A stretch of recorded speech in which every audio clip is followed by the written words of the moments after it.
Salut la famille, bienvenue à la première émission du nouveau podcast de basket 514 Fadeaway, votre tir dans l'univers du basket. On va se présenter. Moi, c'est Manu. Moi, c'est Antoine. All right. Mon frère, Yes. depuis le temps qu'on en parle, on le fait pour de vrai. Après toutes ces années. Est-ce que tu veux commencer par te présenter? Oui, moi, c'est Antoine. Moi, ça fait plus de 30 ans que je joue au basket. J'ai coaché pendant 20 ans, tant au niveau secondaire qu'au niveau collégial à Montréal. Gros fan. Depuis, comme vous pouvez voir, je suis un fan des Celtics. C'est vraiment... j'ai commencé à regarder dans les années 80 quand Larry Bird était là. Larry Bird, ce serait toujours pour moi mon GOAT. Bon. OK. Et, la rivalité... Bon, vous voyez aussi, mon collègue ici, c'est Lakers, donc Magic contre Bird, c'est ça qui m'a... Exactement. Le coup de foot, puis depuis ce temps-là, le basket, pour moi, c'est quasiment la vie, là. All right. Ben, moi, je suis un grand fan de basket. En fait, mon premier souvenir de basket, c'était avec Shaq. Puis ce gars-là, il m'avait fait vraiment halluciner. Puis après ça, je l'ai suivi aux Lakers. Puis c'est là que mon amour pour les Lakers a commencé. Puis après ça, dive deep dedans, regarder Magic, Kareem, puis tout ce qui se passe depuis. Tu sais, quand j'étais jeune, mes deux joueurs préférés quand j'étais jeune, c'était Shaq et Kobe. Puis après ça, on a eu LeBron. Puis, mais toujours un fan des Lakers. Puis, bien entendu, étant Canadien, on supporte Toronto. Of course, Toronto Raptors, Team Canada, pas le choix, avec Vince Carter et tout ça. Donc, tu sais, puis c'est drôle parce qu'avant, je regardais vraiment beaucoup de sport. Je me levais le matin pour checker en France Ronaldinho quand il jouait avec le PSG. Je checkais le tennis. Roger Federer, c'était mon gars. Je regardais la CFL avec Calvillo, Ben Cahoon, Copeland et tout ça. Mais à un moment donné, c'est trop. J'écoutais tellement et tout ça. Puis je regardais juste un sport, puis j'ai choisi le basket parce que c'était comme... C'est ça qui me captait un peu plus que les autres. Tu sais, c'est un choix difficile parce que le soccer, quand j'étais plus jeune aussi, c'était mon sport préféré. Puis là, depuis ce temps-là, I never let go, man. On est toujours sur les chats à parler, débattre avec les gars, c'est qui le GOAT et tout ça. Ouais, donc, on y va, man. Pourquoi 514 Fadeaway? Pourquoi 514? C'est un peu... 514, c'est un petit clin d'œil à Montréal. Let's go. C'est notre area code de Montréal, donc c'est pas 514. Fadeaway, c'est une shot. Je veux dire, on essaie de trouver quelque chose qui est relié au basket, donc un fadeaway. Toute personne qui écoute ou qui joue au basket sait c'est quoi un fadeaway. Yeah. Ben, c'est aussi le move emblématique, tu sais, Kobe, Jordan, LeBron, Dirk, KD, ils font tout le temps, ils ont tous des beaux fadeaway. Puis, tu sais, quand on cherchait le nom, il y avait pas mal de noms qui étaient déjà pris aussi. Oui, il y a ça aussi, c'est vrai. Il y avait ça. All right. Ben, on va faire un tour d'horizon des actualités de la NBA. LeBron James blessé. Moi, je trouve que c'est un peu pas normal, mais tu es rendu à son âge, il a quand même 41 ans. Ça fait 22 ans, je pense, qu'il joue dans la NBA. Donc, je pense que c'est sa 23e saison. 23e ou 22e saison, puis je pense que c'est, blessé. Je pense que c'est plutôt une question de le garder fresh, s'assurer qu'il soit disponible pour les playoffs et pour les runs. Je veux dire, pre-season. C'est surtout les joueurs un peu plus vieux comme LeBron, Curry, KD... Même Kawhi, même des fois aussi, on pourrait même dire Embiid, parce qu'il est tellement blessé. Je veux dire, ils vont jouer un peu, puis ils vont dire blessé. Mais je pense qu'ils veulent les garder pour le long run. Là, donc, sachant, c'est quoi? Moi, je pense vraiment que LeBron il est blessé parce que c'est la première comme début de saison qui va manquer ever de sa carrière. Right? Puis, tu sais, bon, il y a certains métriques aussi que les joueurs doivent attendre pour avoir... certains awards, donc mettons pour faire les All-NBA Teams et tout ça, donc sachant que comme il peut pas trop manquer parce que déjà qu'il va sûrement manquer des matchs durant la saison parce qu'il est vieux là, il doit faire attention à sa santé, mais il peut pas trop manquer parce que sinon il n'aura pas les accolades, puis on s'entend qu'à ce niveau-là, avoir des accolades à ta 23e saison, il le veut, je suis sûr là. Moi je pense que c'est sûr que c'est peut-être pas son but ultime. Je pense que son but ultime, c'est de gagner un dernier championnat avec les Lakers pour un peu cement son legacy. Parce que c'est 65 matchs. Puis il y a beaucoup de back-to-back games. Donc, moi, je pense qu'il va en skip pas mal de back-to-back games à son âge. Puis c'est très compréhensible. Mais c'est ça. Je ne penserais pas qu'il a besoin de ces awards à clutch. Ça fait juste s'ajouter un peu. C'est pas... Mais c'est... L'ultimate goal, c'est un ring avec les Lakers, le dernier, après tout ce qui... Je sais pas qu'ils vont gagner, mais c'est quand même le ultimate goal. Puis quand t'as lui puis Luka, les chances sont toujours là. OK. Tu vois, moi, même en tant que fan des Lakers, je pense que s'il voulait vraiment gagner, il aurait quitté les Lakers. Mais bon, ça, c'est un autre sujet, là. Parce que je pense qu'il y a d'autres équipes qui auraient été, disons, au niveau du management, qui auraient été plus souhaitables et qui l'auraient probablement maximisé mieux sa fin de carrière. But it is what it is. Je suis content que la famille Boss est vendue. Tu savais que j'avais hâte qu'il soit plus dans le portrait à cause de certaines choses qu'il faisait. Mais, all right. Mais il faut parler de blessure. Il faudrait parler aussi de la blessure de Fred VanVleet. Ouais, des Rockets, qui change beaucoup la donne parce que c'est peut-être pas un des top 10 point guard de la ligue, mais c'est un très solide point guard qui perd. C'est quelqu'un qui a de l'expérience championnat, il a gagné le championnat avec les Raptors, il a beaucoup de playoff experience, c'est un big-time shooter. Yeah. Oui, il a connu des saisons difficiles depuis qu'il était à Rockets, mais quand c'était les playoffs, il a quand même bien performé. Je pense que c'est difficile à remplacer un joueur comme ça, surtout avec le salary cap qu'ils ont. Ils n'ont pas vraiment... Je ne sais pas comment ils vont faire ou qu'ils font du in-house qui transforme un joueur en point guard en attendant. Honnêtement, je pense... Parce que pour moi, c'est leur meilleur passeur puis ils remplissaient pas mal de fonctions. Je pense qu'ils n'ont pas vraiment quelqu'un pour le remplacer au niveau des Rockets. Les Rockets se voient aussi parmi un des favoris au titre. C'est juste qu'ils ont ajouté Kevin Durant dans leur roster. Puis moi, c'est une équipe que je prévoyais suivre de près. Mais là, avec sa blessure, c'est sûr que ça change la donne pour eux. Moi, j'avais le Rocket un peu plus haut dans les standings. Je pense qu'ils vont descendre un peu selon ma prédiction. Moi, non. Je suis pas que je suis pas d'accord, mais je pense qu'ils ont quand même... Ils ont KD qui peut tout faire. KD, c'est malgré... Moi qui a une blessure grave, mais si KD est capable de jouer 65 games, je pense qu'ils vont finir top 3 dans l'Ouest. Top 3 dans l'Ouest? Easy. Avec Sengun, comment il s'est développé les dernières années, surtout si tu as regardé je pense l'Eurocup cet été. C'est un joueur tellement dominant. On le surnomme le mini Jokic, mais pas pour rien. C'est vraiment un joueur qui est très... Il a beaucoup d'outils dans sa boîte. Ouais, mais les joueurs les plus dynamiques de la ligue, c'est les guards. Oui, mais t'as aussi Amen. Je pense que c'est un des frères Thompson. Je pense que c'est Amen Thompson qui est avec eux. Yeah. C'est une bête, ce joueur-là. Il va être tellement... Je pense que c'est un breakthrough player dans la ligue du côté de l'Ouest. Il joue fort à la défense, il saute. C'est un joueur qui est tellement athlétique, tellement de choses. Puis on l'entoure de bons joueurs que, tu sais... Moi, je pense qu'il va exploser cette année. Tu vois, ça me donne déjà envie d'arriver à la section. J'essaie de me retenir, mais la section où on parle de comment on voit la saison. Je vais revenir là-dessus, mais je suis pas d'accord, mais c'est intéressant. Moi, tu sais, la nouvelle que... il y a 2 nouvelles que moi, j'ai trouvé ça quand même intéressant à voir.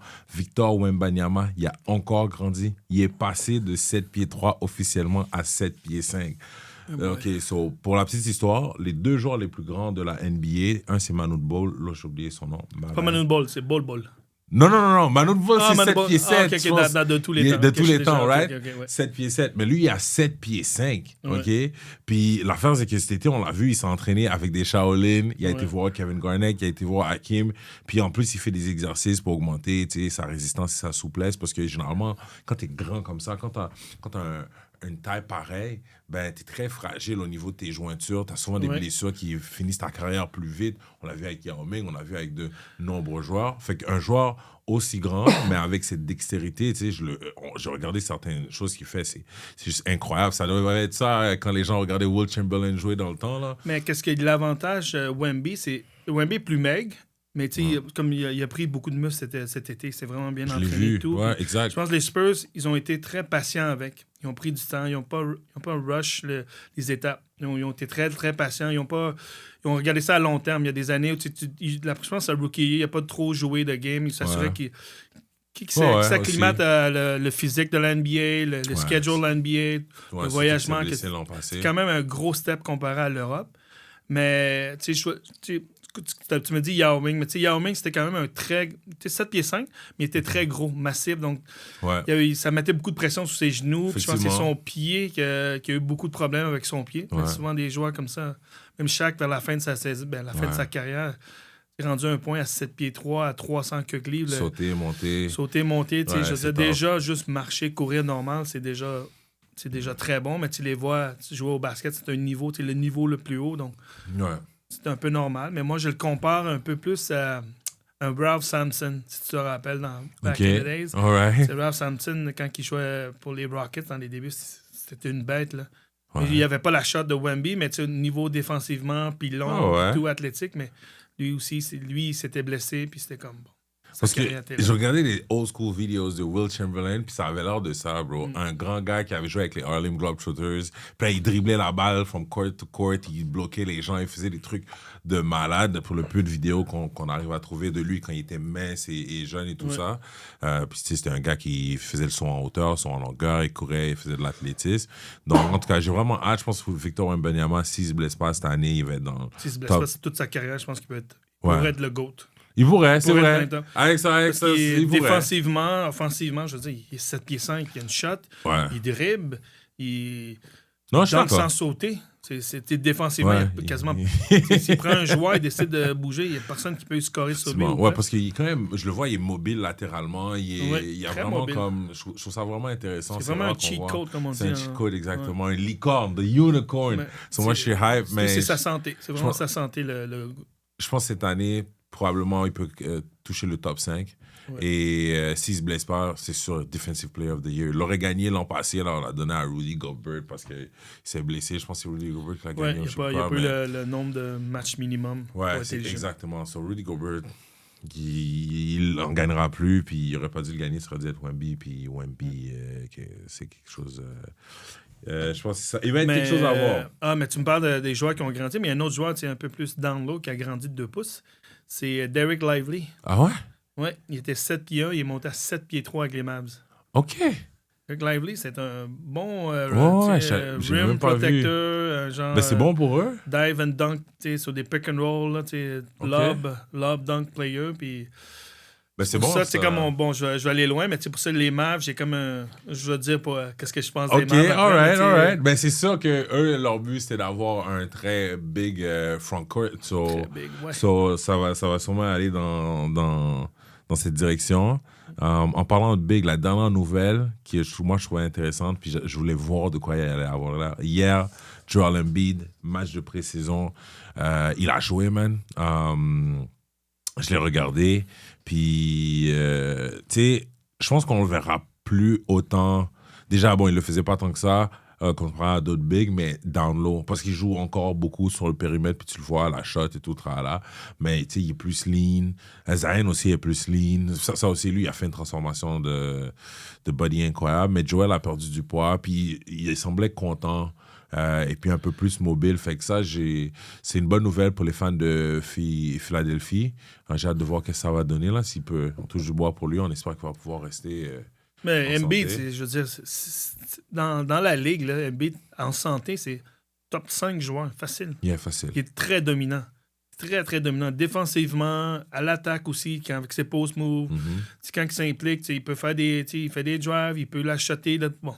Peut-être pas autant que Jokic sur la 3 points, mais il peut l'acheter. Ouais. Mais down low, il n'y a personne qui peut l'arrêter. Il est trop gros, il est trop massif, il y a des bons moves. C'est juste sa santé. C'est vraiment sa santé je pense qu'il a raté plus de la moitié de tous ses matchs de sa carrière à date dans la NBA. Donc, c'est quand même dommage. Tu es là, tu comptes sur un joueur sur un certain point. Après ça, quand c'est les playoffs ou quand c'est le temps, pas qu'il disparaît, mais il est blessé, donc il ne joue pas. Même chose avec Zion. Zion, ça a toujours été un joueur extrêmement dominant. Top 10. Facile dans la ligue s'il n'est pas blessé. Je veux dire, personne ne peut le garder sur le périmètre. Il est trop rapide. Puis il est trop fort, donc il bat toujours son joueur.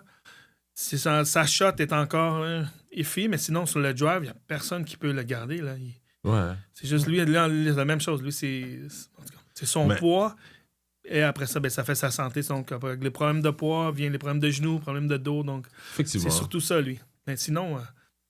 niveau de joueur de basket, offensivement, c'est une machine. Là. Tu changes toute l'équipe des Pelicans. La ligue n'a jamais été aussi profonde.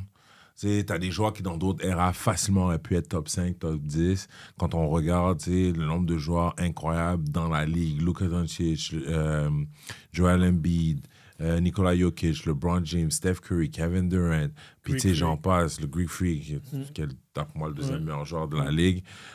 Fait qu'on a tous ces joueurs-là. Puis tu sais, Giannis, les gens, ils pensent même pas. Genre, c'est un sauveur, mais le gars, il fait comme 30 points, 12 rebonds, 6-7 assists par game. Donc, tu sais, t'as tout ça. Puis on a encore d'autres joueurs. Ouais. Tu sais, moi, il y en a comme en parlant de joueur qui est blessé, pas souvent, mais bon, il y a eu ces années de blessure, mais que c'est un joueur très, très dominant. C'est AD.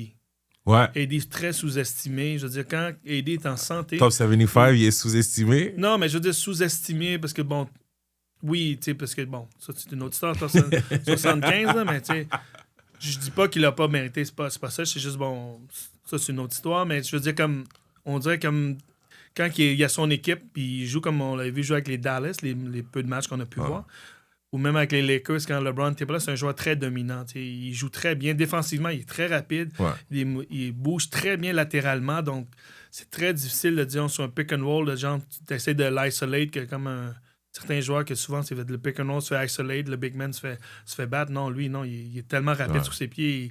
Il court vite, il saute vite aussi. Puis il a une bonne shot. Très bonne shot de 3 points. Sa technique est belle. Il a des bons post-moves. Il peut tout faire, c'est juste blessure. Ouais, mais tu vois, ces joueurs-là, je trouve quand même qu'ils ont eu une chance et je vais t'expliquer pourquoi. Tu sais, moi, j'ai joué au basket, au secondaire, au cégep et tout ça, mais à l'époque, quand tu jouais, mettons, tu étais d'une certaine taille, ils voulaient juste que tu sois, mettons, tu es un centre, post, rebound et tout sera là. Mais ces gens-là, vu qu'ils ont joué point guard, puis ils ont grandi exponentiellement, puis ils te le disent, Dwight, Howard, LeBron James, ou même... AD, il disait c'était un point guard, puis soudainement il a grandi. Fait que c'est des gars qui, à cause de ça, vu que ils avaient pu être point guard, puis avoir des handles, puis certaines choses, puis là ils grandissent, fait qu'on leur fait jouer plus dans le poste. Mais ils ont quand même, à cause de ça, je pense, certaines finesses au niveau des skills que d'autres peut-être centres qu'on avait forcé à rester dans un cadre rigide. Je pense aussi que c'est la mentalité. Je veux dire, depuis que les Golden State Warriors ont gagné leur premier le championnat, ça a un peu changé. Déjà, c'est le spread, c'est un spread offense, tu drive, quelqu'un vient à la lettre, kick out pour la 3 points. Le traditional big man, surtout le traditional 5, le centre, il a comme disparu. Okay. Avec le temps, ça a disparu. On a vu comme, on le voyait avec les Golden State. C'était quasiment, des fois, tu voyais, comment ça s'appelle, Draymond qui jouait 5 à défense. Autant à l'attaque qu'à la défense. Donc, puis maintenant, à part, c'est pour ça que tu vois des joueurs qui ont moindrement un move de post, qui sont big men. Pas qu'ils dominent, mais c'est facile à scorer pour eux, comme on regarde Jokic, parce qu'il y a encore des moves de poste. C'est Embiid aussi, quand il y a ses moves de poste. C'est AD, un peu moins. Il n'y a pas beaucoup de moves. Il y a des bons moves de poste, mais il l'utilise moins. Il aime mieux jouer comme un four. Il aime ça jouer comme à l'extérieur. Il n'aime pas jouer en dedans. C'est pas qu'il n'y a pas de move, c'est juste qu'on dit qu'il n'est pas confortable avec ça. Il l'a dit aussi, il l'a dit plusieurs fois. Mais Karl Anthony Towns aussi, on a plein de big men qui t'accommodent. On a l'impression qu'ils veulent être shooting guard. Ouais, mais c'est ça. C'est comme le 3 points rendu. C'est rendu que toutes les équipes lancent quasiment en moyenne, je pense, une vingtaine par match. Là. Je pense 22, 23 par match. Les équipes sont à une trentaine comme, on a des joueurs comme mes Celtics. Là. On a des joueurs maintenant qui, à eux seuls, prennent autant de 3 points que des équipes dans les années 90, for sure. So, non, ça, c'est 100% vrai. Ouais, intéressant. All right, prédiction. Top team par conférence, puisqu'on avait ouvert la porte. On va essayer de prédire les on va aller top 3. On va top 10, c'est trop là. On va aller top 3 de chaque... Mais le West, c'est trop deep. C'est ça, c'est pour ça qu'il faut que tu choisisses. OK. Je te mets on the spot, mais je vais commencer. Vas-y. Sans aucun... ça peut être entre les 3 là, qui finissent. Donc, moi, chez OKC, reigning champ. OK. Garde la même équipe, une année de plus, un peu plus de maturité, puis tous les joueurs prennent de l'expérience. Puis tu gardes le même core, le même coach, tout ça. Donc, moi, je pense qu'ils vont encore aller dans les 65 à 70 victoires. Moi aussi. De toute façon, je pense... toujours. Ça, c'est sans... On peut pas compter les blessures. Donc, moi, c'est comme je pense, sans blessures. Exact. Deuxième, je pense Denver a fait... Je pense qu'ils ont fait un des meilleurs off-season de cet été. Donc, je pense, avec tout ça, ça a un peu rejuvenate Jokic. Puis le reste de l'équipe aussi. Il devrait finir dans le top 3. Puis l'autre, je l'ai déjà dit, Houston pour moi. Peu importe, même si Fred VanVleet est là ou pas. Juste KD, pour moi, ça a toujours été cette machine à scorer incroyable. C'est mon gars, ça. Puis Şengün qui s'est tellement développé. Thompson qui est une bête à défense.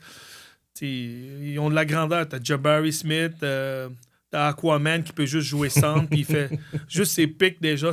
Il y a des joueurs qui vont se faire mal, donc juste qu'il fait ça, puis... OK. T'as toujours les autres joueurs. T'as Uncle Jeff qui est là encore. You never know, il est toujours là. Il fait un petit dunk highlight out of nowhere à son âge. Donc, avec l'expérience. Puis déjà, l'année passée, ils ont fini 2e dans l'Ouest, sans un KD. Un peu plus d'expérience. C'est un très bon coach aussi, en Ime Udoka. J'ai trouvé ça dommage qu'il est parti des Celtics.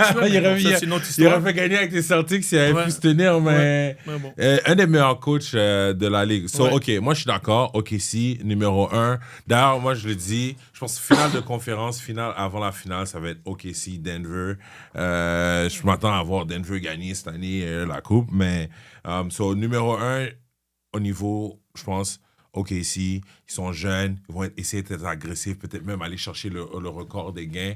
Je pense qu'ils le savent aussi, ça va être une des dernières années que l'équipe va pouvoir être sur cette forme parce qu'avec le new CBA, c'est quasiment impossible de garder des joueurs de ce talent-là puis tous les payer. Soit à moins qu'il y en a qui prennent des huge pay cuts, ils vont devoir à un moment donné briser leur Big Three. Denver, Nikola Jokic, je trouve... Nikola Jokic, il a le même problème que des joueurs comme LeBron ont eu. Ils sont tellement bons que leur équipe font pas d'efforts ou des fois, comme ils leur donnent pas le talent nécessaire pour gagner. Je trouve que Jokic n'était pas aussi bien entouré qu'il aurait pu l'être dans les 2 dernières années. C'est comme s'ils ont gagné le ring puis ils ont laissé progressivement partir le talent. Mais là, ils ont retool. Ça va être une équipe très difficile à battre. Ils ont amené OKC en semi-finale en 7. En 7 matchs.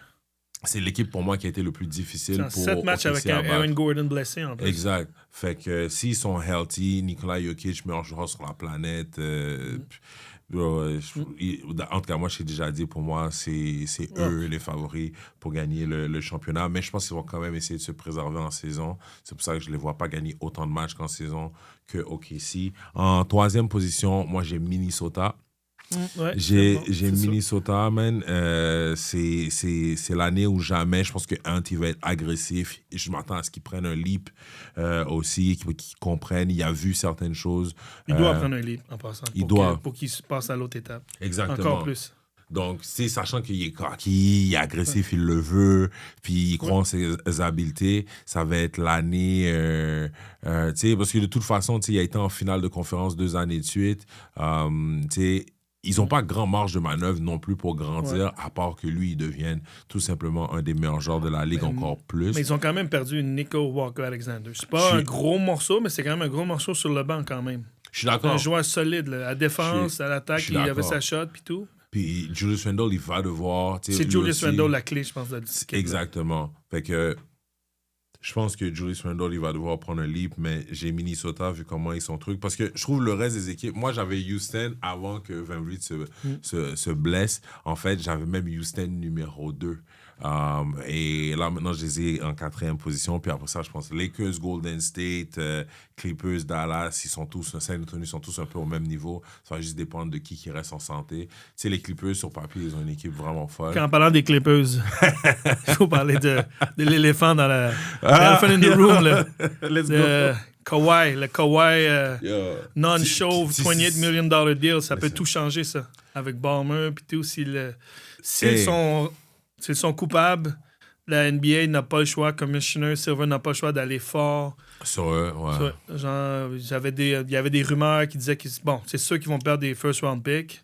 L'argent, le Ballmer, plus ou moins, s'en fout de l'argent, là. Ouais. Mais ça va être surtout, genre, l'autre rumeur disait que Kawhi, il allait void le contrat de Kawhi, puis Kawhi allait devenir un free agent. Donc, si ça arrive, ça change beaucoup pour les Clippers. Ouais, c'est sûr. Cette année et le futur aussi. Tu sais, moi, personnellement, déjà, il y a 2 volets. En tant que Lakers fan, tu sais, j'aime pas les Celtics, j'aime pas les Clippers, comme tout ça. So, moi, ça me faisait sourire un peu. Steve Ballmer, c'est le owner le plus riche. Il vaut genre 150 millions.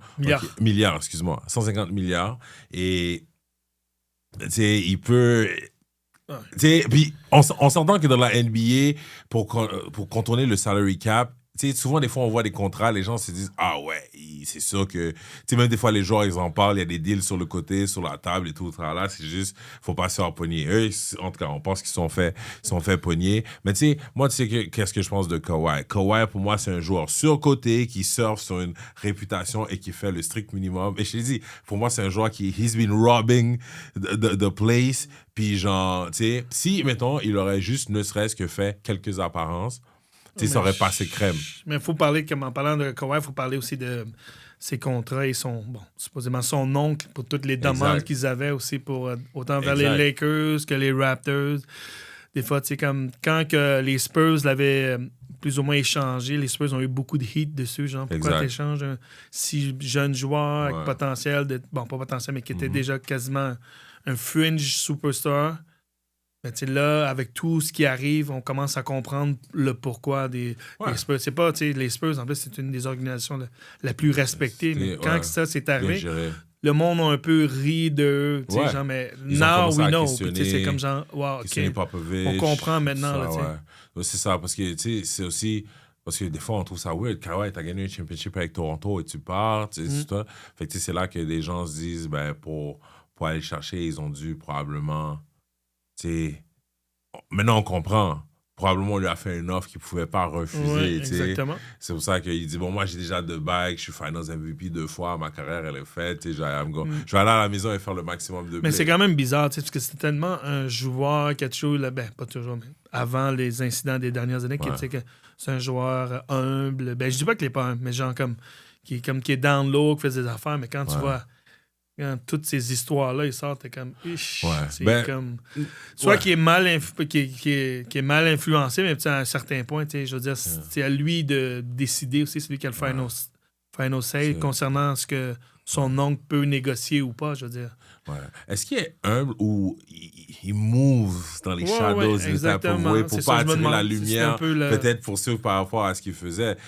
Moi, c'est un joueur que je respecte beaucoup sa progression de où est-ce qu'il est parti, tu sais, comme un 3&D guys, tout ça, puis son développement à s'être ramené comme un joueur, tu sais, je pense mid-range puis défense, c'est un joueur incroyable, mais moi, comme j'ai toujours dit, je comprends pas pourquoi Kawhi, tout le monde est chaud sur lui, c'est un joueur qui arrive à pas rester en santé, puis tu sais, il performe bien en playoff, il faut lui donner ça généralement, mais il arrive pas à rester en santé, tu peux pas bâtir, puis c'est pas un joueur qui fait la promotion. Tu sais, si c'était un joueur flamboyant qui faisait un peu de promotion, ce contrat-là aurait passé tellement crème parce que mais c'est juste parce qu'il a jamais fait, c'est un no-show, on t'a payé vraiment cher et t'as jamais fait une publicité, une apparition. Non, mais ça c'est plutôt je pense que c'est plus au côté Ballmer. Je pense pas que c'est Kawhi, c'est juste une façon de, comment je peux dire, contourner le salary cap. Je suis 100%, si ils sont capables, c'est 100% ça. 100% ça. Parce que 28 millions, c'est pas donné, c'est un gros montant d'argent même pour les équipes, les compagnies, pour quelqu'un qui fait rien. Fait vraiment rien, là. C'est un no-show. C'est pas comme s'il a passé à la TV un peu. Il a fait une no-show, c'est-à-dire 0 publicité pour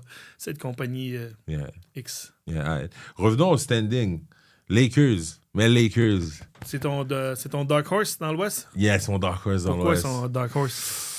OK, je pense que Luka Doncic, cette année, il va gagner le MVP. Je pense que s'il ne le gagne pas, ça va être très difficile avec Wemby et d'autres personnes. Il a vraiment maigri. Tu sais, je pense que l'année passée, il lui a fait une claque dans la face. Il pensait qu'il allait être le deuxième Dirk à Dallas. Il allait passer toute sa carrière à Dallas. Il se fait trade out of nowhere. Je pense qu'il n'a pas pris. On voit que, tu sais, au niveau de sa diète et de son physique, comment il a maigri, comment il a joué cet été, je pense que Luka, il va venir enrager. Il y a aussi le fait, LeBron est blessé. C'est peut-être le moyen... Parce que quand tu as des joueurs de haut niveau sur la même équipe, ils se cannibalisent un peu dans le sens les votes. Exact. Là, maintenant, LeBron n'est pas là, peut-être au minimum 3-4 semaines. Donc, s'ils commencent fort, puis les Lakers, parce que, tu sais, personne ne les voit dans le top. S'ils arrivent à se maintenir à un bon niveau, tu sais, LeBron, Luka, je pense que ça peut faire des dommages. Puis Luka... Si Ayton, il peut... attraper des lobes puis faire un truc. Double-double. Il devrait être un double-double automatique toutes les day in, day out, surtout avec LeBron puis Luka qui fait des passes. Je pense qu'il va être correct, mais encore une fois, Rob Pelinka, lui, j'ai hâte qu'il décolle. Marcus Smart, je sais pas. Je veux dire, comme...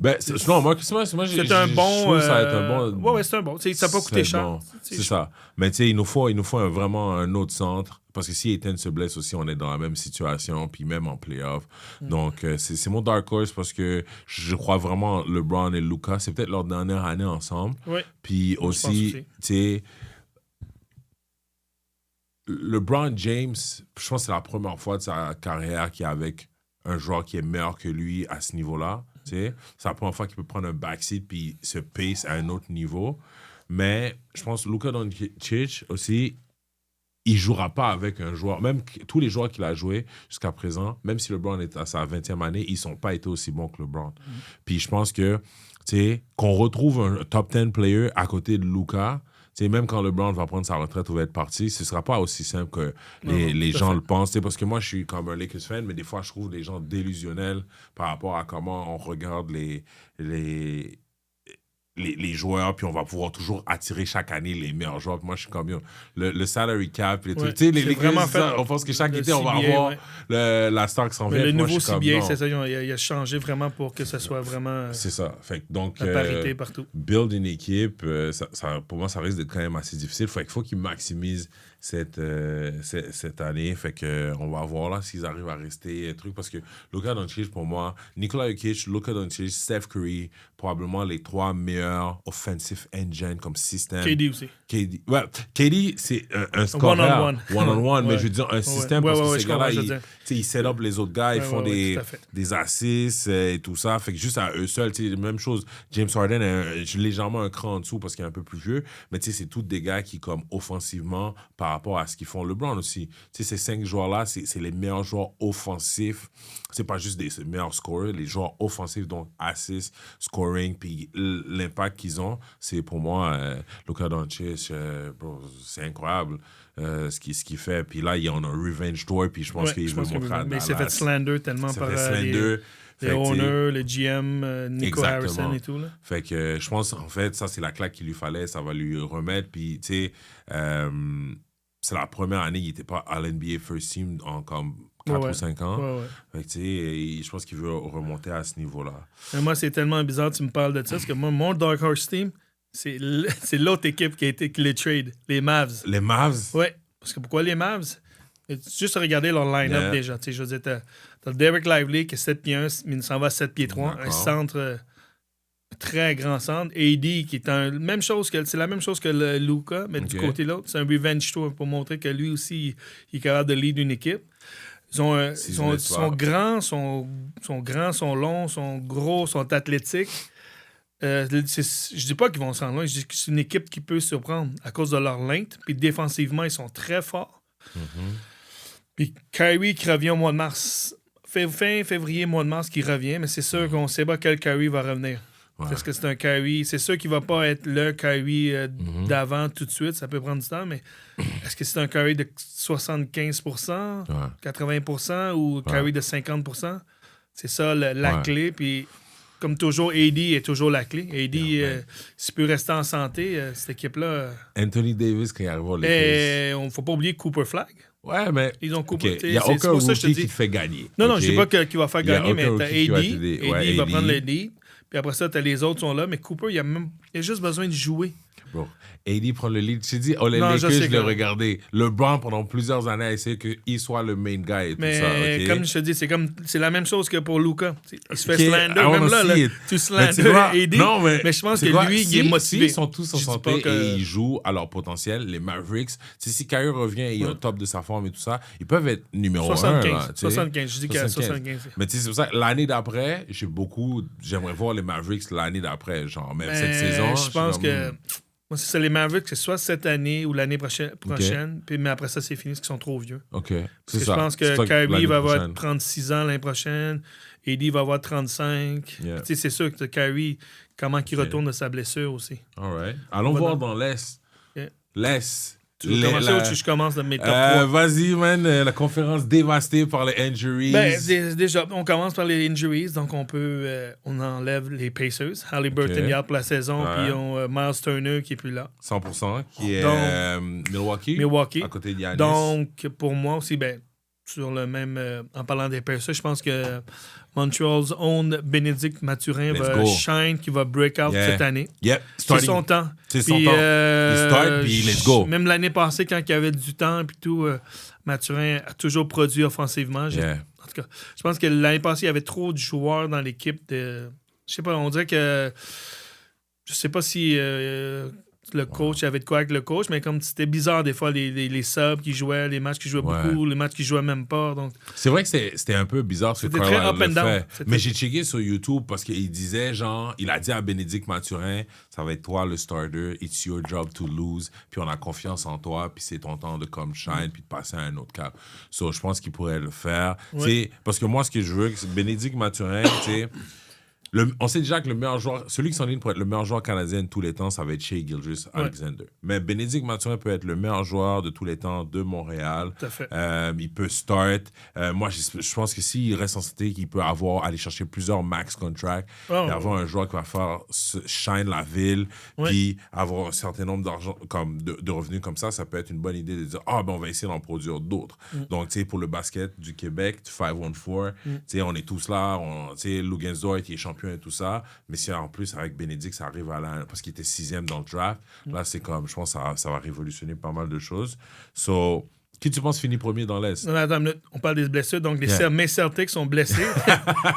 J'ai pas Tatum, donc déjà ça va mal. KP a été échangé, puis Drew Holiday a été échangé pour un peu des pilotes. Bon travail de démolition. Non, c'est pas un travail de démolition, c'est un travail de descendre en bas du apron. Parce que si on y va selon l'affaire, c'est en coupant ces joueurs-là, je pense qu'ils ont sauvé. Surtout que c'est un nouveau management. Il faut pas une nouvelle ownership qu'ils ont acheté.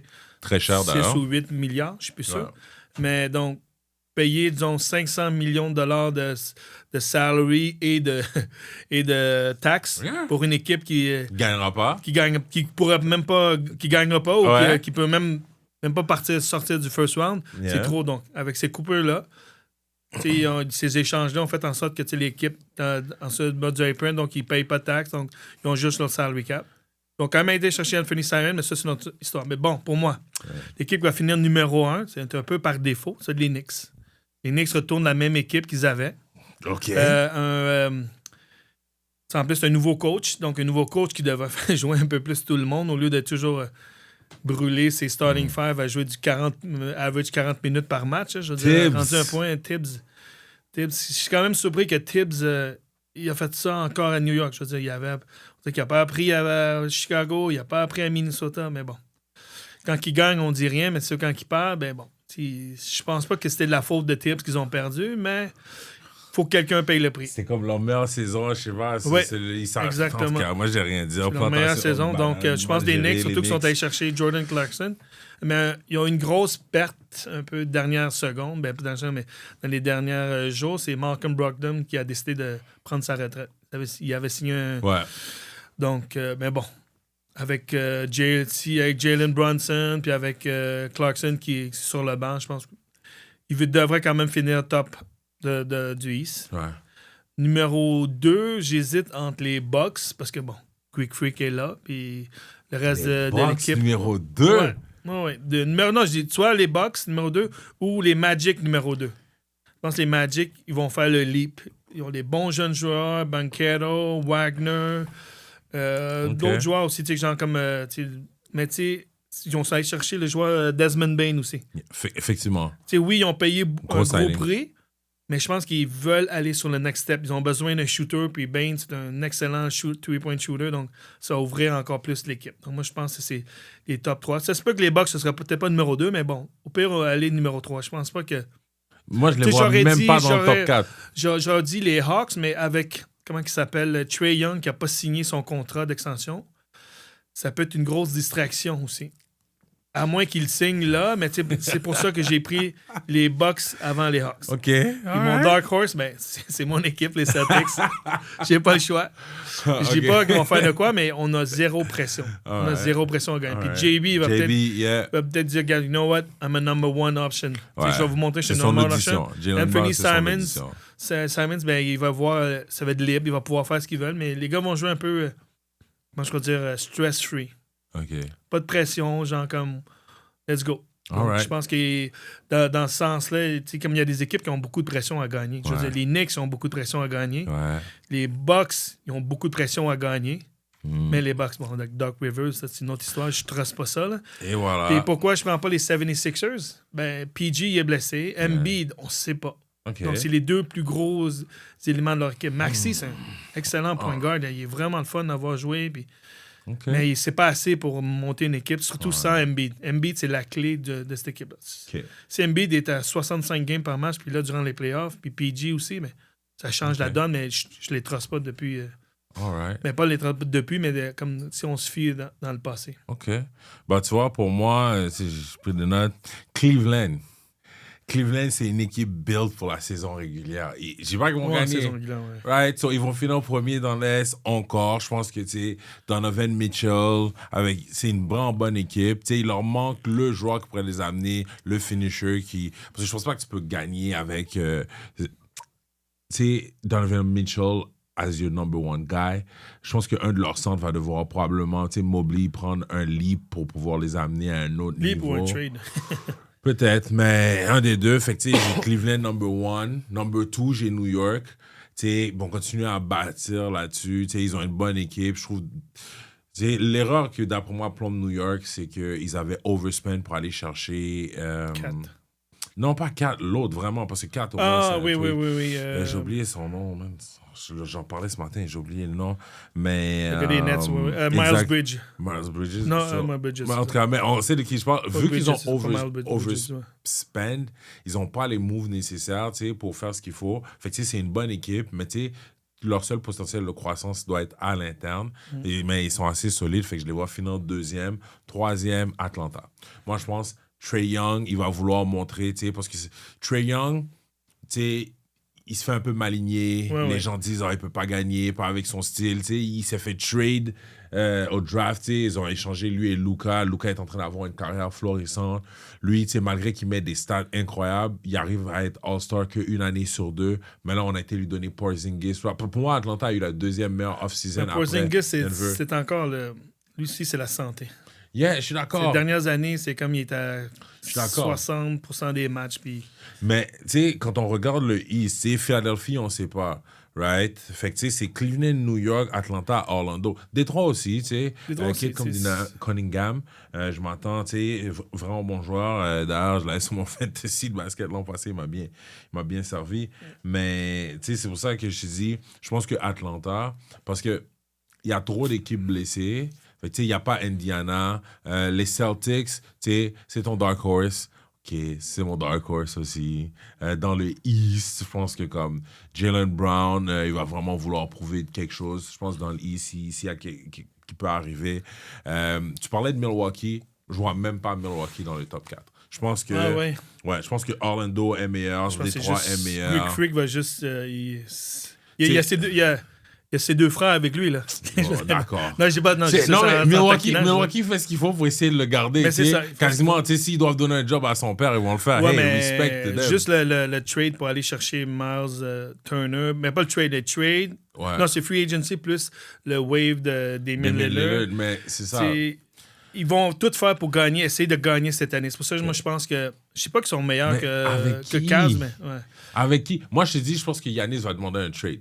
Ils vont commencer la saison mal, ça va pas bien se passer, puis à un moment donné, Giannis va se faire trade ou demander un trade parce que comme je pense pas que ça va se passer comme on le pense pour Milwaukee là. Tu sais, quand on regarde les autres équipes, ils ont tout simplement plus de talent. Moi, Giannis, c'est le deuxième meilleur joueur sur la planète, mais c'est pour ça que je te dis, deuxième meilleur, il va les push, surtout que le East est faible. Tu sais, genre comme il est encore plus faible, genre il y a qui peut vraiment arrêter Giannis? Kat, c'est pas un défenseur, Kat c'est comme un... Il joue pas à la défense des Knicks. J'avoue, mais... À part de Mobley, mais Mobley, c'est plus un rim protector, tu sais, comme parce que Greek Freak, il joue à l'extérieur. Donc, il faut qu'il soit capable de le prendre, tu sais, genre à partir de la ligne de 3 points. Tu sais, pour moi, ils n'ont pas de bons shooters. Ils n'ont pas de gars qui peuvent lockdown defender. Tu sais, ils n'ont pas d'avantage à part Giannis. Ils n'ont pas de... Mais playoff, oui. Playoff, je le donne, mais je te parle dans regular season, je pense qu'ils vont comme essayer de... All right, man. J'ai hâte de voir ça.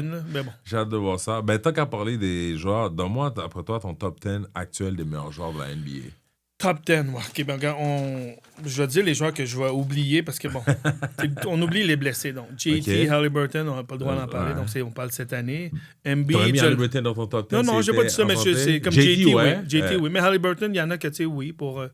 mais pas moi, là, mais tu sais, comme disons, Embiid, je l'enlève aussi parce que je peux pas me fier sur lui. OK, fair. Kawhi, c'est la même chose aussi parce que c'est Kawhi. Tu sais, Kawhi, c'est comme. Je l'aurais pas eu comme des.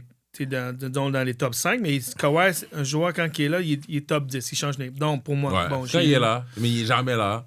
Bon, mon top 10, j'ai Luka, j'ai Ant, OK. SGA, OK. Wemby, OK. Greek Freak, OK. Jokic. Yes. J'ai KD, c'est OK. toujours mon joueur. Curry, OK. sure. Ben, les deux derniers, ça peut être controversé. J'ai LeBron. Je OK. pense que LeBron va toujours top 10, peu importe, même s'il est vieux et tout. Puis le dernier, ça va te surprendre. Peut-être pas, c'est OK. AD. AD? Ouais. AD, c'est un top 10 joueur pour moi. Comme je vois l'année passée, je pense que cette année, parce que c'est son revenge tour, je pense qu'il va jouer pour être top 10. You're really high on that. Ouais, OK. je suis high sur AD. OK. Je suis high sur AD cette année. Heidi, tu sais, comme quand il est là, il est bon et tout ça, mais c'est la même chose. Kawhi, Heidi, c'est des gars, j'ai give up. Tu sais, c'est des gars que j'étais comme, oh ouais, il est bon et ça. J'ai pris trop de claques. J'ai pris trop de claques à essayer de défendre, comme des gars qui sont pas là. Embiid, AD, tout ça. So, moi, pour AD, moi... je garde AD. Le revenge tour. C'est comme ton Luka, c'est le revenge AD. All right. Pour moi, le meilleur joueur... C'est quoi? Non, on va faire à l'inverse. Au numéro 10, moi, j'ai Stephen Curry. J'ai vu d'autres rankings de gens qui l'ont beaucoup plus haut que ça. Moi, non. Mais un joueur légendaire, le meilleur shooter de tous les temps. Incroyable. Mais on a commencé à avoir certaines limites. Il pouvait pas... Tu sais, avant que Jimmy Butler arrive, il y avait beaucoup de difficultés avec Golden State. Ben, c'est un peu normal. Je veux dire, c'est comme tout superstar. Tu as besoin d'aide. Puis tu vois que le reste de l'équipe était un peu... pas grand-chose. Même...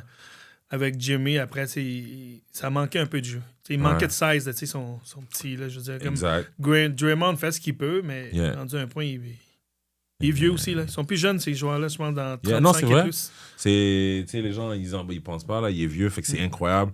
Puis pour moi, c'est un des joueurs avec la meilleure condition physique, dans le sens que pour pouvoir bouger off the ball comme sa shape, c'est souvent sous-estimé. Je pense que LeBron est le joueur le plus en shape, mais Steph Curry en fait partie. Mais souvent, les gens sous-estiment. En 9e position, j'ai Jalen Brunson. Ah ouais. Incroyable, Monsieur Clutch.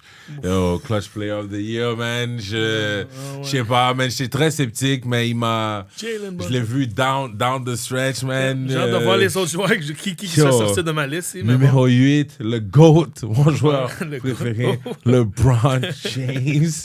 Il est vieux, mais encore dans le top. You know, j'ai rien de plus à dire, man. Genre fantastique, incroyable. Il y a très peu de joueurs que, même jusqu'à présent, avec son âge, que je prendrais en haut de lui en playoff. En saison régulière, ouais, il y a plein de joueurs qui peuvent te carry, mais en playoff, LeBron James, man, son brain, comment il contrôle le game, et il a massé tout ça. IQ est incroyable. 7e position, Kevin Durant, un autre de mes joueurs adorés, you know. Tu sais, avec plusieurs blessures, il a perdu l'athlétisme, mais le meilleur joueur one-on-one de tous les temps pour moi, le meilleur scorer comme de sa génération et de plein d'autres, un joueur incroyable jusqu'à présent, et je pense que sa présence va changer Houston. C'est seulement au niveau du leadership, KD, là, il pouvait être un légèrement meilleur leader. Oh my God. En 6e position, je l'avais 5, j'ai flip-flop, mais là, au final, je dirais 6. Anthony Edwards. Un joueur très bon en offense, en défense. Belle personnalité. J'adore le voir jouer. Tout un joueur. En 5e position. Je sais, Victor Wembanyama. Je sais que c'est de la projection. Je sais, mais je pense que cette année, Victor... on va voir quelque chose de spectaculaire. Tout à fait. Top 5. Ce qu'il a montré l'an passé, moi, j'étais comme... S'il se blesse pas, oui, easy. Yeah. 4e position, la star de mes Lakers, Luka Doncic. Revenge Tour. Il va casser les gueules.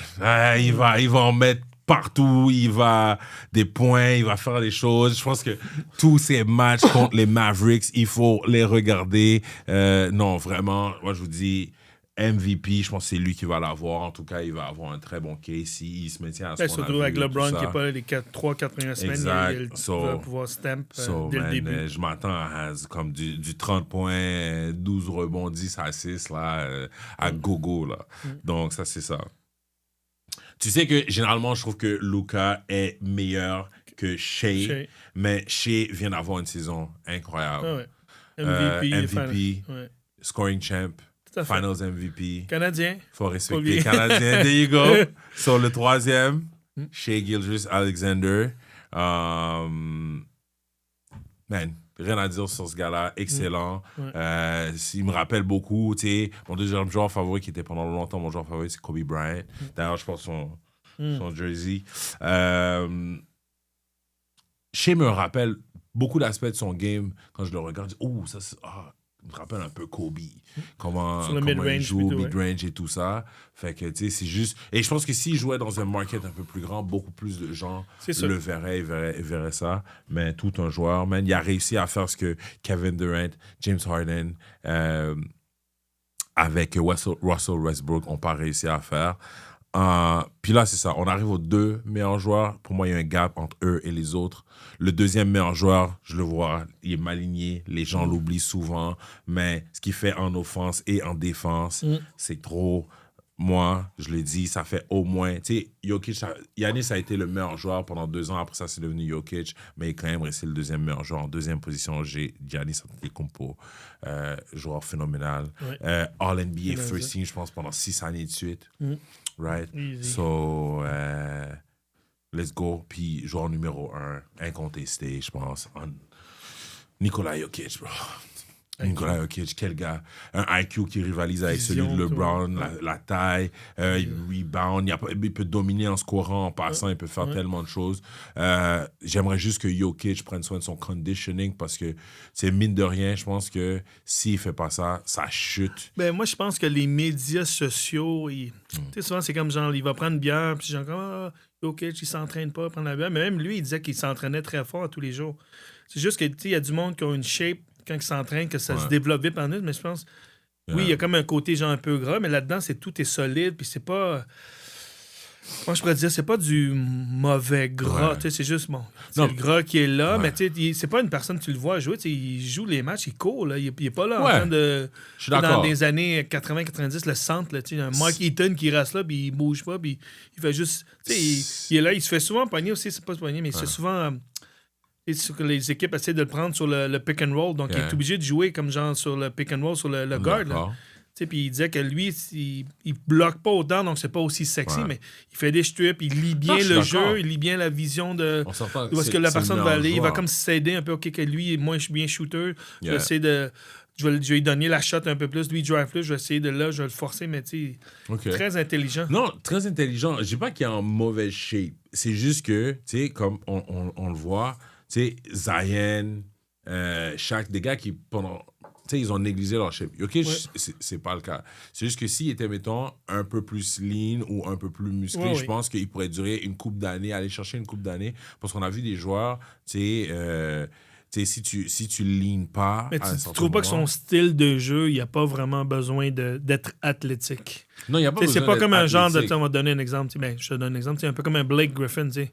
Ouais. Une fois qu'il a perdu son athlétisme, c'était comme genre, OK, mais Blake Griffin, il fait...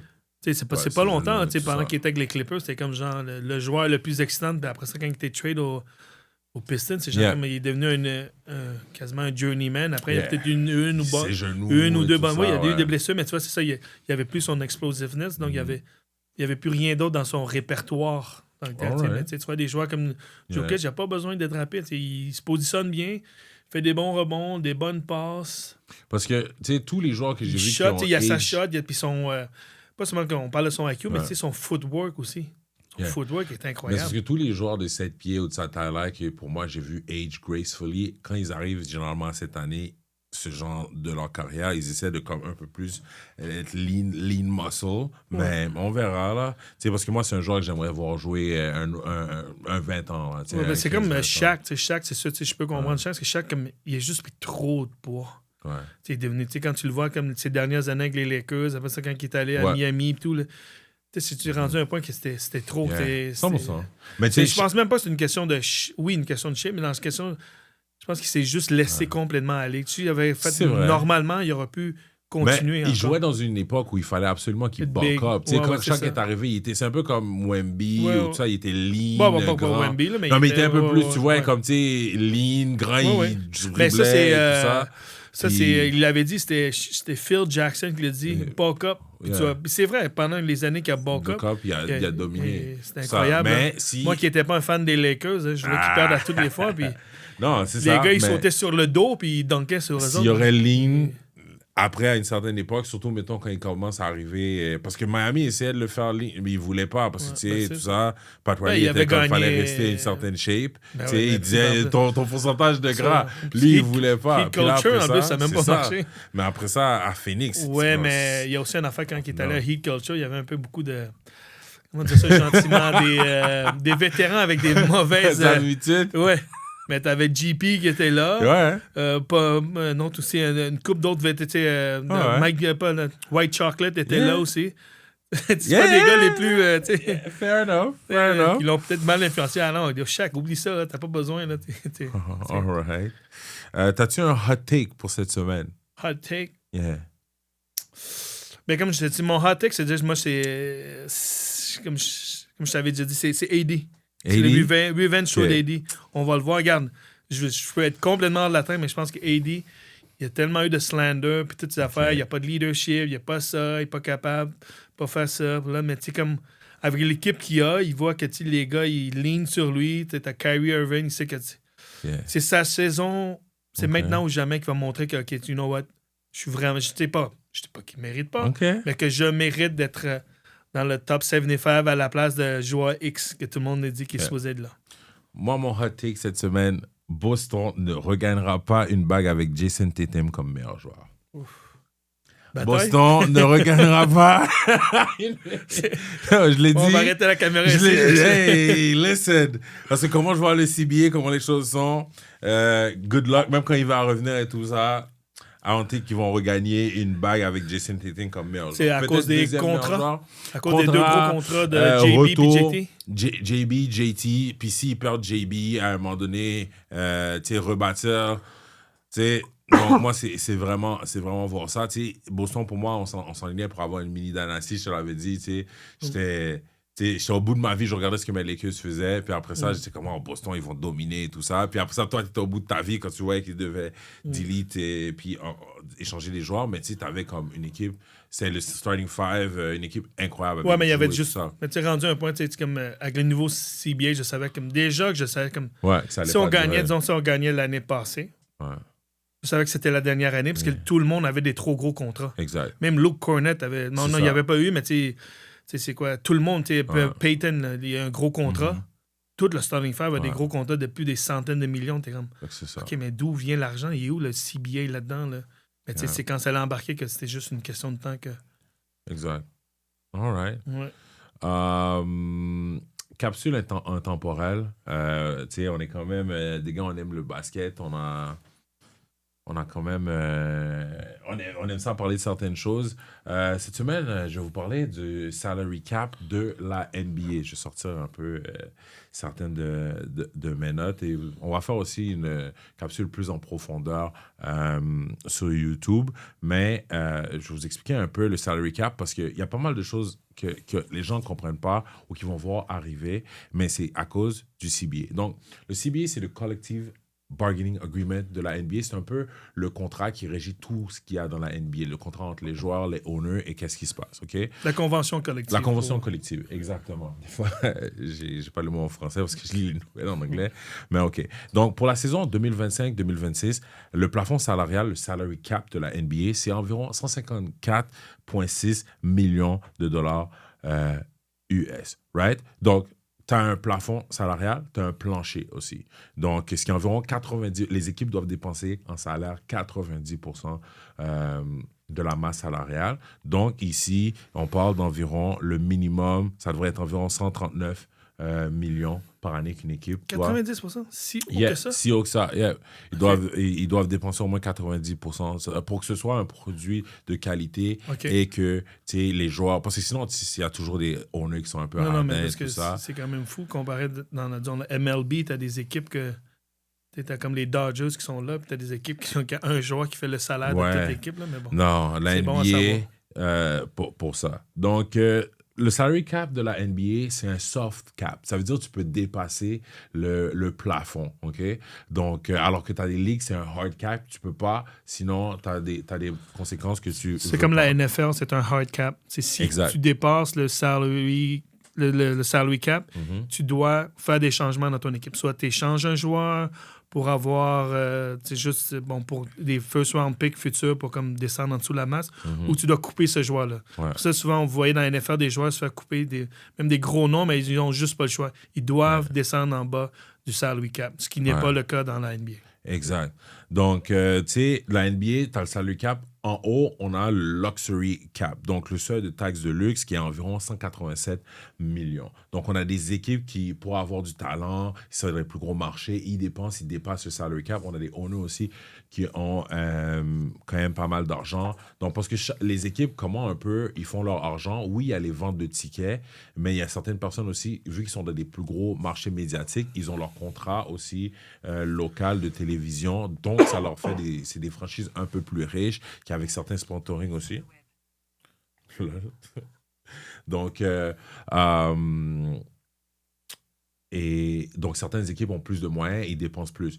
Pour s'assurer que ça ne dépasse pas, ben, la NBA, ils ont rajouté d'autres choses parce qu'il y avait des owners. Tu sais, Silverman a 150 milliards. Il vaut 150 milliards. Tu as des owners qui valent 2-3 milliards. Donc, la NBA, souvent, quand on regarde les décennies, il y avait des dynasties. Il y avait toujours 2-3 équipes qui dominaient, mais ils essayaient plus d'aller vers une espèce de parité. C'est pour ça qu'on voit dans les dernières années, il y a 7 différents champions, mais c'est justement à cause de ce qui a été mis dans le collective bargaining. Puis on a comme le first apron, puis on a le second apron. Le first apron, ce qu'on appelle le premier seuil dans le club, il y a environ 10 millions en haut du seuil de taxe de luxe, dans le luxury tax threshold, qui est environ à 196,5 millions. OK? Puis le second apron, il y a 209 millions. Quand tu atteins le salary, comme le niveau de la taxe de luxe, OK? Tu as des pénalités, mais ce n'est pas restrictif. Dans le sens que, mettons, pour les 5 premiers millions, chaque dollar que tu dépenses en salaire, on va te charger, tu vas devoir payer un fine à la NBA de, mettons, 1,5 dollars par dollar dépensé. So, mettons, si tu dépasserais de 4 millions, ben, tu aurais 6 millions à donner à la NBA. La NBA prend cet argent et le répartit dans les équipes qui sont en dessous du cap. Mais quand tu arrives au apron, parce que, tu sais, on est quand même, tu sais, entre le luxury tax et le plafond, il y a environ 33 millions. Puis après ça, tu sais, tu arrives le first apron, tu as 10 millions en plus. Fait que là, c'est qu'on appelle, tu es vraiment une équipe dépensière. Tu as des restrictions qui arrivent au niveau des joueurs que tu peux signer. Donc, tu as des restrictions. Tu ne peux pas signer certains joueurs, tu ne peux pas donner certains contrats. Puis quand tu arrives au second apron, c'est encore plus restrictif. Tu as même des draft picks que tu peux perdre ou que tu ne peux pas trade. Ils sont gelés. Donc, en tout cas, on vous expliquera un peu plus la dynamique plus en détail. Pour ceux que ça intéresse sur YouTube où on vous montre des mécaniques, on fait des calculs. C'est pour ça que certaines équipes, tu vois, Boston, Antoine était au bout de sa vie parce qu'on savait déjà, moi et lui, quand on regardait à cause du salary cap, qu'ils allaient devoir laisser partir parce que même si tu es un milliardaire, tu reçois des factures de 200 millions de pénalités ou en plus, tu peux pas signer certains joueurs.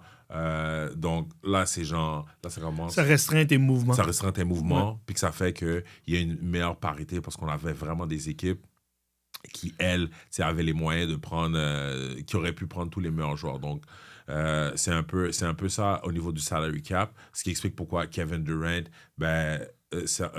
Suns ont dû le laisser partir, ce qui explique pourquoi Boston a démantelé son équipe, ce qui explique pourquoi on se dit, OK, si son équipe championne, est-ce qu'il va pouvoir le garder, pas le garder? Donc là, c'est ça, puis ça fait beaucoup de débats parce que les gens sont comme, OK, si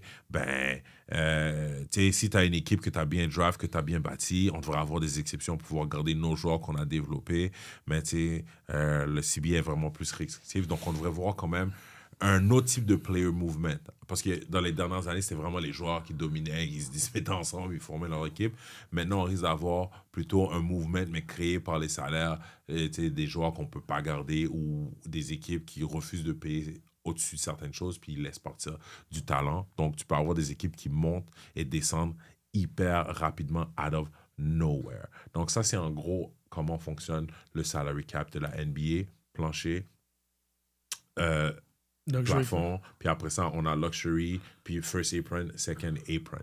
Donc, voilà. Quand vous entendez que vous atteignez le luxury, ça commence à coûter cher. Puis après ça, quand c'est dans le apron, tu commences à te faire taper sur les doigts. Donc, voilà. Moi, un petit clin d'œil rapide, mais ça va être pour c'est une capsule intemporelle, mais ce ne serait pas maintenant. Mais je vais vous parler des. Souvent, quand ça vient d'un salut, il y a aussi les affaires, ce qu'on appelle les bird rights. Yep. Bird rights, early bird rights, puis les non-bird rights. Des fois, comme un exemple rapide, c'est comme quand les Nuggets avaient gagné le championnat. Mm-hmm. Ils pouvaient, en tant que tel, ils pouvaient signer. C'est quoi son nom encore? C'est-tu Brown? Ils ont gagné le championnat. Ouais, ils ont gagné. Puis celui qui est revenu, là, celui qui est parti. Ils ont laissé partir KCP. Bruce Brown. C'est Bruce Brown. Et Bruce Brown, c'est ça, c'est Bruce Brown. Ils pouvaient pas lui signer autant d'argent qu'ils voulaient. Parce qu'ils n'avaient pas ses bird rights. Exact. Donc, c'est pour ça que Bruce Brown était parti ailleurs. Il a signé un contrat de 2 ans, 42 millions avec les Pacers. Exact. C'est pas parce que les Nuggets n'avaient pas l'argent, c'est qu'ils n'avaient pas le droit, parce qu'ils n'avaient pas ces bird rights. Mais bon, bref, je vous expliquerai en détail qu'est-ce que ça veut dire. All right, guys. First episode, 514 Fadeaway. Guys, on va revenir, faire d'autres épisodes. On essaie d'en sortir un par semaine. Si vous avez aimé, vous avez trouvé que c'est une belle discussion, n'hésitez pas à share, like, partager. Donnez-nous vos commentaires. C'est sur le premier épisode. S'il te plaît. Donc, on veut s'améliorer. On essaie que ce soit convivial et que tout le monde aime ça aussi. Donc, pour les passionnés de basket, qui sont rendus jusqu'à la fin, laissez-nous un commentaire. Laissez-nous savoir. Sinon, comme je dis, like, share. Puis, on vous voit la semaine prochaine. Et bonne saison de basket. La NBA commence demain. Je vous souhaite que votre équipe se rende loin. Oui. Et bonne saison aussi de NBA Fantasy à tous ceux qui jouent ces équipes de Fantasy. Yeah. All right. All right. Merci tout le monde. Bye. Bye.